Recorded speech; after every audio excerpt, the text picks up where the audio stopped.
mga ka-legit lover gods, another good news po no patungkol po sa mga advertisers na lumipat na at tuluyan na nga na bumalik dito po sa EAT.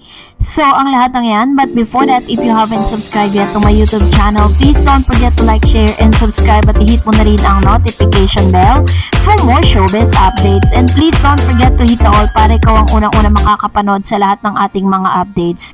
Bago nga tayo magpatuloy sa ating mga updates ngayong araw, nais ko po muna magpasalamat sa lahat po ng mga legit viewers, subscribers, and legit lover cards natin na lagi nag-aabang at nakaantabay sa lahat ng ating mga updates.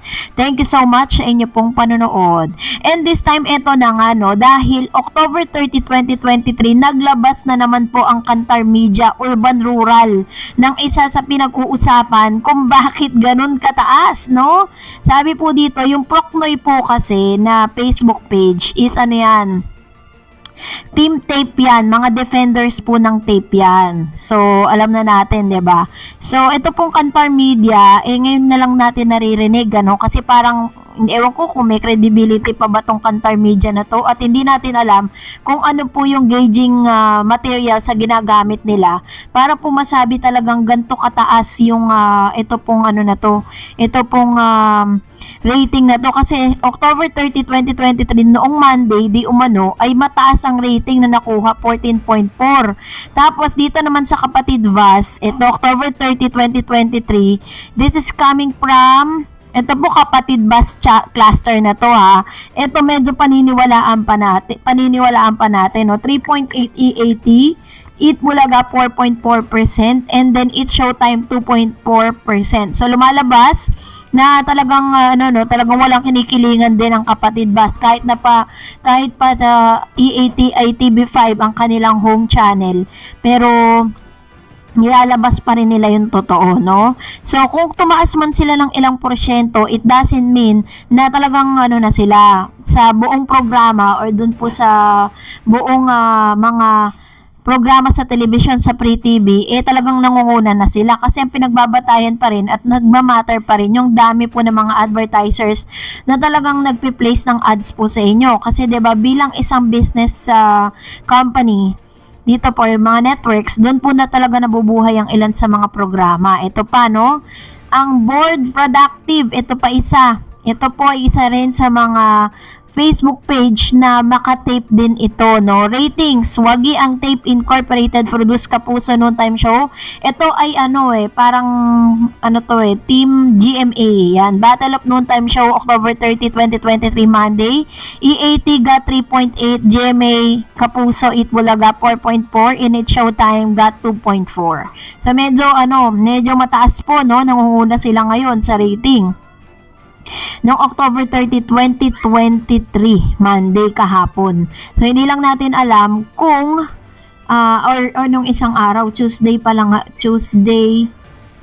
So, dahil po dito, talagang ikinakabahala po ito ng ilan. Ito na nga, isa sa pinaka-hot news po ngayon. Kasi matapos po ang sunod-sunod na controversial issue, patungkol po dito sa isang balita na kumakalat ngayon sa lahat ng social media platform about nga dito sa parang pagiging closeness, kung saan makikita yung closeness si Paulo Contis at Ara Agustin sa Eat Bulaga.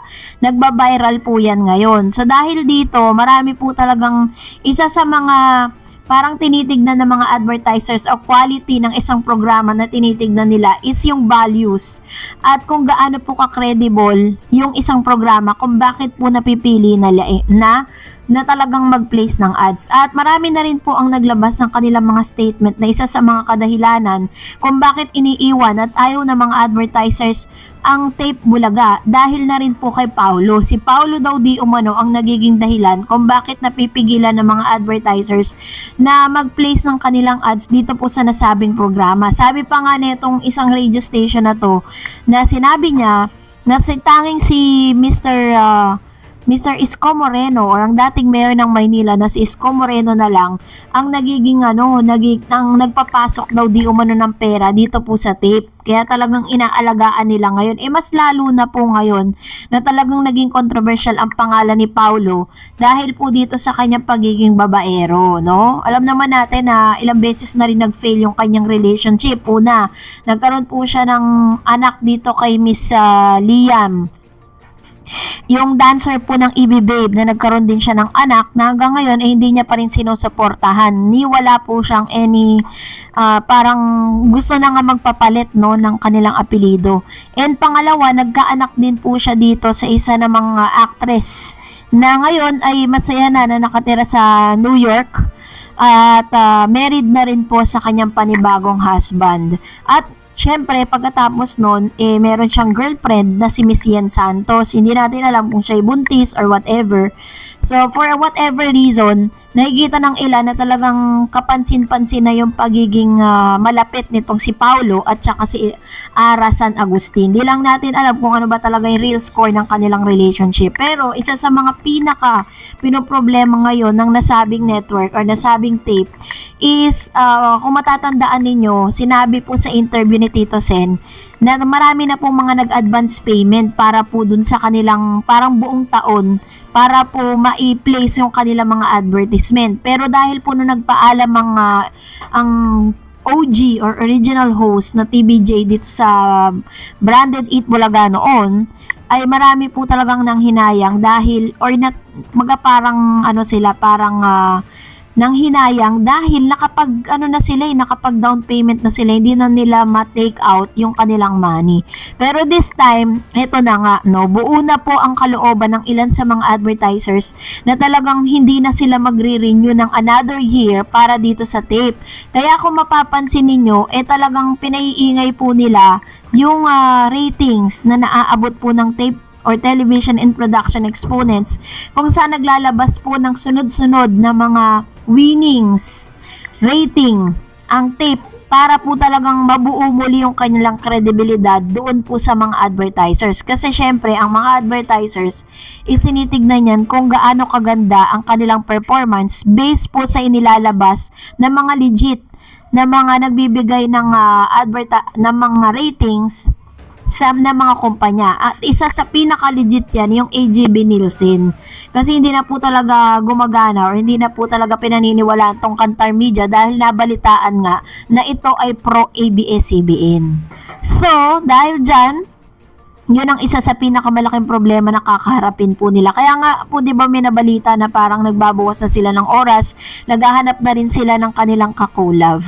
So ngayon naman, magre-react naman tayo sa ilan sa mga komento ninyo patungkol sa kaka-upload lang natin. Sabi ni Erlyong, delikado yan. Sigurado bahay bata lang ang purpose ni Sugod Counting dyan. So, tinutukoy niya po dito yung issue nga, no, dahil sabi nga ng ilang mga netizen, mag-ingat-ingat daw si Ara, baka daw anakan lang siya niyan. Sabi naman ni Joel Lau, good morning Idol Dareds, happy holidays, watch lang tayo ng mga vlogs mo pag ganitong walang work. Hashtag legit Davercads, hashtag TBJ on TV5. Ayan, shoutout po kay Mr. Joel Lau. Salamat po sa inyong palagi ang panonood at pagsubaybay at maraming salamat din sa palagian ninyong pagkomento sa lahat ng ating pong mga updates, mga daily updates. And another comments coming from Mr. Ferdinand Perez. Maganda yan, love team na paara. Mag-uumpisa pa lang para na ang katapusan. Ayun. So, ito naman po yung komento ni Mr. Ferdinand Perez. So, asahan natin yan na talagang ang ending niya kasi nag-post na po si Miss Yen na parang something is going on. Parang nasa sila, rock stage sila ng kanilang relationship. And that's it for today. For more videos and updates, please don't forget to like and subscribe. And please follow me on my Facebook page, Dareds TV. God bless everyone.